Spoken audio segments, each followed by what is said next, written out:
Good afternoon. Good afternoon. Hey, fam. How are you all? How are you all this noontime or lunchtime here in the ATL? Well, at least that's where I am. How is everyone? Come on in. Come on in. I did not post earlier. I notified you guys earlier that I was going live at 12 noon today, but I hope you got your notification and that you had your notifications on. So come on in the room, everyone. I hope you are having a fantastic day thus far. It's 12:46, so I know it's lunchtime, but I just want to pop in and say hello. I hope you're having a wonderful start of your day. And just want to be just inspirational and give you what I would call, I don't want to say a morning vitamin, but a afternoon inspirational vitamin, if you will. That's what I like to share with you today. So I hope everyone is doing well, that you've gotten your day started and we're halfway through it if you're at work or what have you. But I want to pop on and say hello and just share a little something with you. I've just been thinking, which I'm always thinking, and I want to share with, I was thinking about, and I want to share with you guys about how to focus on you. That was something that just came to me, how to focus on you. As women, a lot of times, we're doing so many different things. We're working, we're taking care of the kids, we're helping our husband, we're mandating or we're supervising that honey to do list that we have to do, or whatever the case may be. And we're always doing stuff and something outside of us. But when do we ever take the chance and the opportunity to focus on us, to focus on me? So that's what I want to talk to you guys about today. Just something short and briefly about how to focus on you. And this is what I've come to know. I want to give you 5 different elements or factors that you can do to help to focus on yourself, just so you can grow and become a better you. Again, these are not in any order of an importance. That's just how I work. I like to number things. I like to bulletize things. So number one, the thing that I have found that has helped me and really transformed my life, number one, is to decide that you are going to prioritize yourself. That's number one. The first thing we want to do is to decide to make the decision that we are going to prioritize ourselves. Make that decision.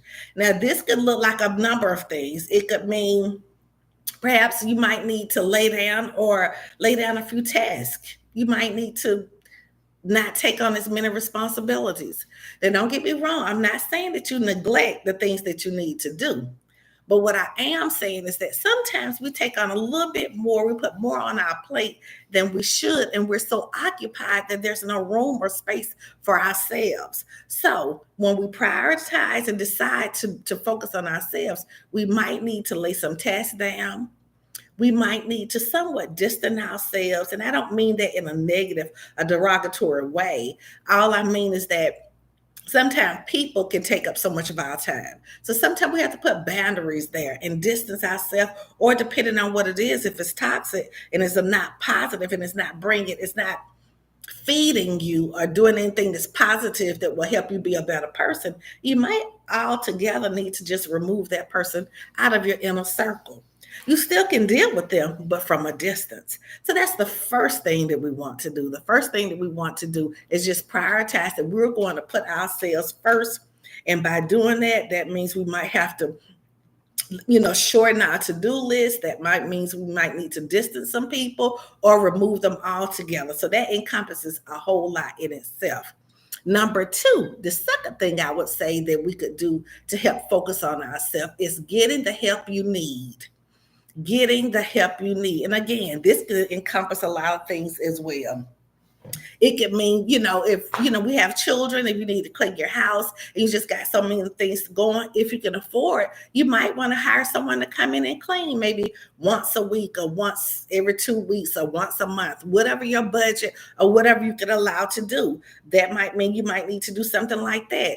Perhaps if you're really going through something, you've just come out of a toxic relationship, or you have a job that's very stressful, or whatever the case may be, seek out help.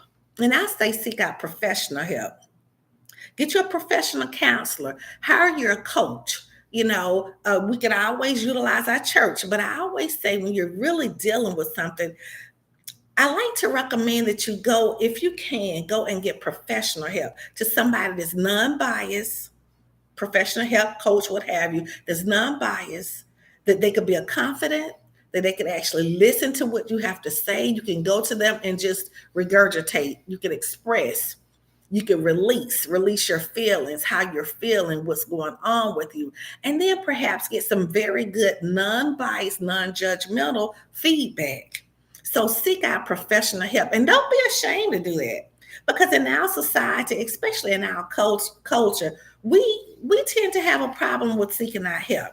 A lot of times we see it as being weak or not being strong, or that we're putting or letting someone get in our business. But no, God made us to be relational. We need one another. So if you need help, seek out. You can't handle everything on your own, and you can't bottle up all of your business in yourself, especially if it's not good and it's not healthy. So seek out help, professional help. Don't be ashamed to do that. It helps us in more than one way. It helps your mental capacity. It also helps your health. It's not really good for us to hold things in like that, because stress is a silent killer. We often hear, about high blood pressure and things of that nature, which stress, will also help to bring that on and elevate that as well. But seek out help. So that's number two. Number three, I would say spend quality time with yourself. Now, some of us have a hard time with that. Some of us have a hard time with quality time with ourselves.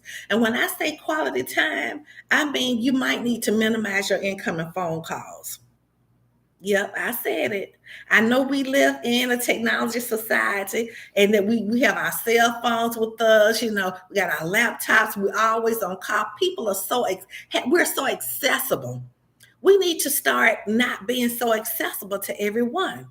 So when spending quality time with yourself means to go inward, have some peace, some still time where you could think, you could hear your thoughts, you can allow the Holy Spirit to speak to you. God, you can't really hear God speaking to you when you're so busy.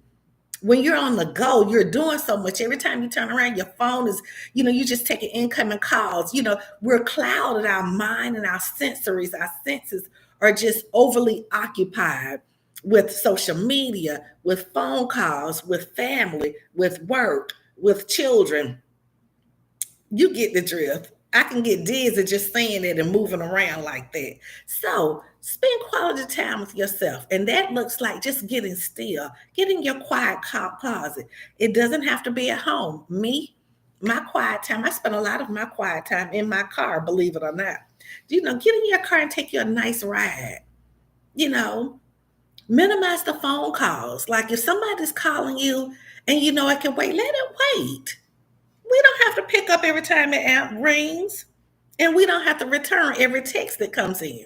Now, don't get me wrong. We know that if it's emergency, if we have our kids, but even with that, do not pick up the phone every time it rings. So allow yourself that quality time. Get in your still place, whether that's your home, your bathtub, your car, taking a walk in the park, walking your dog. But we need to just get still so that we can hear our thoughts.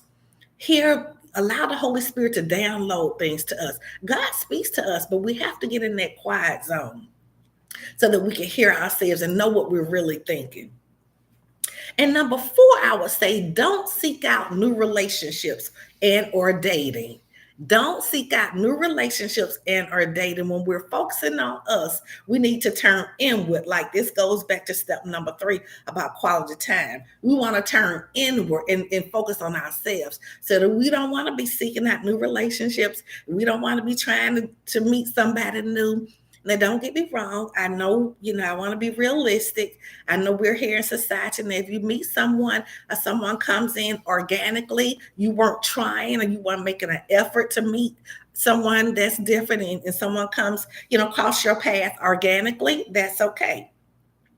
But at the end of the day, and the bottom line is, when we're trying to focus on ourselves, we want to minimize a whole lot of external activity and hire whatever medium that comes in, whether it be a person, a job, an issue, whatever medium that comes in. We want to eliminate or minimize, let me say that, because we can't eliminate everything, but minimize all that external noise, okay? So don't seek out quality relationships. We want to focus on ourselves, have that quality time with ourselves so that we can hear our own thoughts. We can figure out what it is we want, what it is we don't want. And all of these things helps us to become a better you or a better me.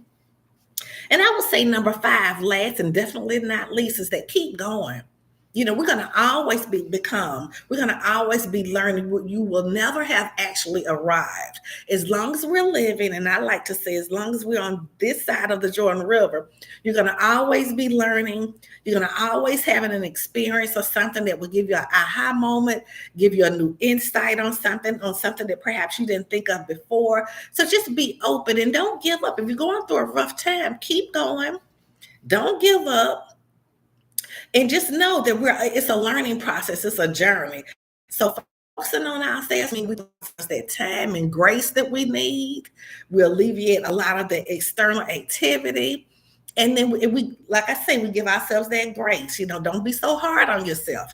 If you've made a mistake or did something, you said, I said I wasn't going to do that again, but I did it again. We're human. But the key to everything, what I've learned is that we want to learn from our mistakes, learn from some of the things that we've done. Maybe perhaps we made decisions of something that wasn't quite the best. We want to learn from that, okay? So that's what I want to share with you guys today, how to focus on yourself. We want to learn how to prioritize ourselves so that we can become the best that God created us to be, so that we can become the best that we want to be. And you can't do that when you've spread yourself so thin. There's a season, but you take that season to do what you need to do for yourself. Okay? I hope this blesses you. I just wanted to bring that short, brief message to you today. And while I have you on here, I just want to remind everyone before you leave, yay, thank you, Jordan. Thank you. I appreciate the feedback. I want to remind everyone, if you have not already done so, go ahead and subscribe to my channel and share it with someone that you believe that would benefit from, or that might be interested in that information. And I have a special surprise for all my viewers, whether you're a subscriber or not. I have my new book will be released. It's entitled Broken Pieces, The Journey, Aftermath, and Restoration of Divorce. And I'm doing a free book giveaway. You heard me right. I'm doing a giveaway. And these are some of the requirements. I think I have it pinned in the chat box, the free giveaway and the email address. So the requirements are, number one, subscribe to my YouTube channel if you have not already done so. Subscribe to my YouTube channel and share it with someone if you have not already done so. Number two, if you're interested in being put into the drawing for a free book, I'm doing a book giveaway, then I ask that you email me your name, your full address, and your phone number to the email that's pinned in the chat. And that will be info@valeriemilner.com. That's INFO at valeriemilner.com. So do that. Okay. So email me your name, your full address, and your phone number to info@valeriemilner.com. Number three, I need for you to guess how many chapters that you think that are in my new book. And the person that's the closest to the actual number of chapters will actually receive a free copy of my brand new book, okay? And is there any other things that I want to relay? I want to make sure I'm not leaving anything out. I believe that's it. And I will be announcing the winner 2 weeks from today, which will be, I believe, July 17th. I will check my calendar for that, so don't quote me on that. But the winner will be announced. Yes, the winner will be announced 2 weeks from today. So again, if you're interested in that drawing, I need for you to subscribe to my channel, share it with someone. Number two, I need for you to email me your full name, address, and phone number to the email address that's pinned in the chat. Number three, I need for you to guess how many chapters that you believe that are in my new book, okay? And the winner will be announced 2 weeks from today, July 17th. I hope to see you in that drawing. I'm ready to give away a free book. And I hope you guys have a wonderful day today, okay? You might be seeing this broadcast now, or you might pop in later on. That's fine. But I just wanted to come in and say hello. I love you guys. I want you to have an amazing day and be on your way. Okay. And I hope to see you on my next video. Okay. Have a wonderful day. Bye bye.